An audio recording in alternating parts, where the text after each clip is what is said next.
जी ma'am साहब, ये लीजिए। अंकिता,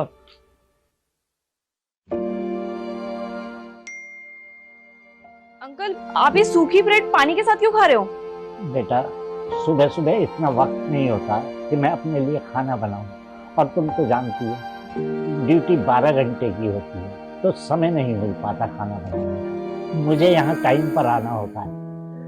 अगर मैं टाइम पर ना हूँ तो यहाँ चिल्ला चिल्ली होती है, इसलिए मुझे समय पर आना होता है। और बेटा, ये मेरे लिए बहुत है, इससे मेरा पेट भर जाता है।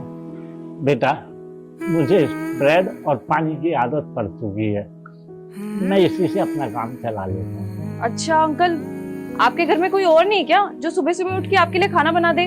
बेटा, कहने को तो भरा पूरा परिवार है, लेकिन ना के बराबर।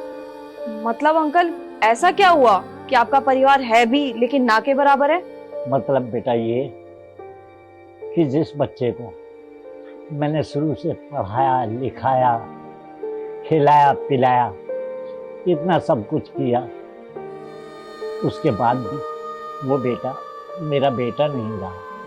और बेटा, उसका कहना है कि शादी के बाद मैं उसे चुभने लगा हूँ और उसके ऊपर बोझ बन गया हूँ। उसका ये बुरा बाप उस पर बोझ बन गया है।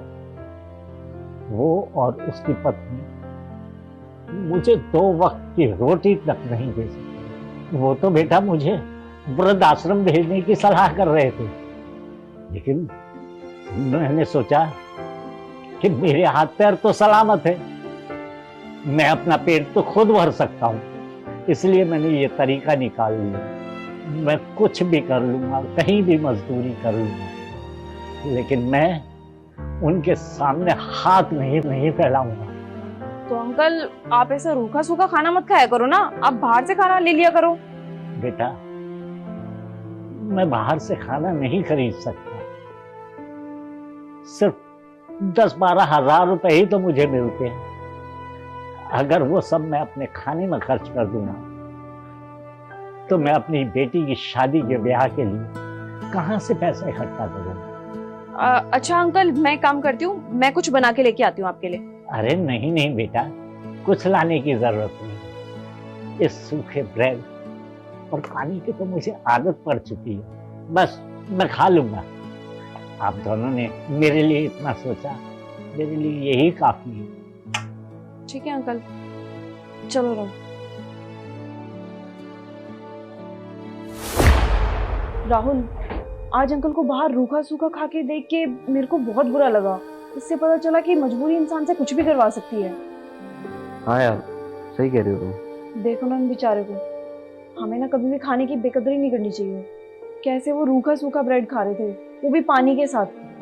हाँ अंकिता, बचपन में जब मैं स्कूल जाता था ना, तो मेरी मम्मी ज़बरदस्ती मेरे पीछे भागती थी मेरे को खाना खिलाने के लिए।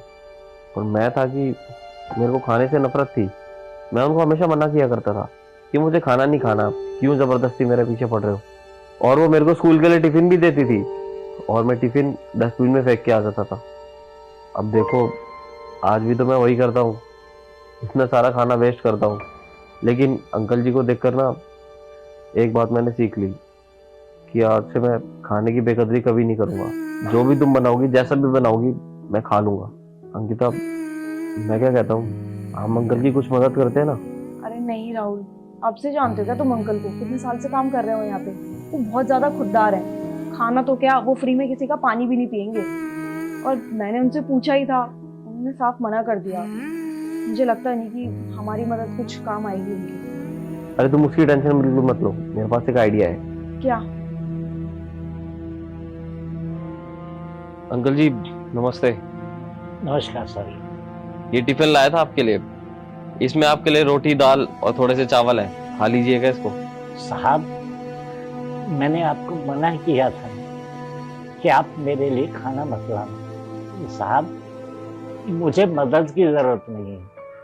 साहब, अभी तो आप खाना ला देंगे तो इस जुबान को आदत पड़ जाएगी अच्छा अच्छा खाने। तो साहब, मैं फिर अच्छा खाना कहाँ से लाऊंगा? अरे अंकल जी, समझने की कोशिश कीजिए, मैं आपके लिए अलग से नहीं लेकर आया हूँ। क्या है ना, ऑफिस लेकर गया था, मेरा तो खाने का मन करा नहीं, कैंटीन से कुछ खा लिया था। अब अंकिता देखेगी ना, किचकिच करेगी बहुत। आपको तो पता ही है कितने सवाल करती है वो। अब इसके अंदर जो खाना है वो तो वेस्ट ही हो जाएगा, फेंकने से तो अच्छा ही ना कि आप खा लो। किसी को बताना मत। इसमें मैं आपकी कोई मदद नहीं कर रहा, बल्कि मदद आप मेरी कर रहे हो ये खाकर।